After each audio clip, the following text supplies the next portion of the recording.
L'écrivain, auteur du livre Le Serment des barbares, multiplie dans ses ouvrages les critiques contre le pouvoir algérien.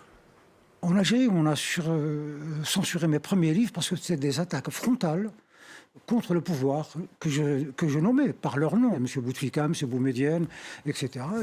Et l'islamisme, c'est pareil. Et donc, évidemment, je me suis fait énormément d'ennemis.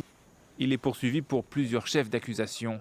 On lui reproche notamment d'avoir tenu des propos portant atteinte à l'intégrité du territoire national, ce qui est considéré comme un acte terroriste ou subversif selon le code pénal algérien.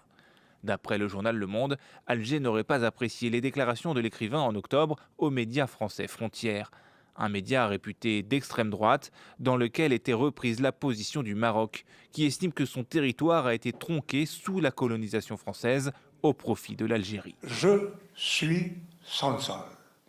Depuis son arrestation, l'intellectuel bénéficie d'un vaste élan de soutien en France. Le président français s'est ému récemment de son sort. Aujourd'hui, sa détention arbitraire, ajoutée à sa situation de santé, nous préoccupe beaucoup. Et je considère que c'est aussi un des éléments qu'il faut régler pour que la confiance soit pleinement rétablie. Âgé de 80 ans et atteint d'un cancer de la prostate, Boualem Sansal est devenu un sujet de tension entre Paris et Alger, dont les relations se sont fortement dégradées depuis l'été 2024. Karim, c'était un verdict très attendu. Le parquet avait requis 10 ans en appel. Finalement, Boualem Sansal écope de 5 ans de prison, comme en première instance.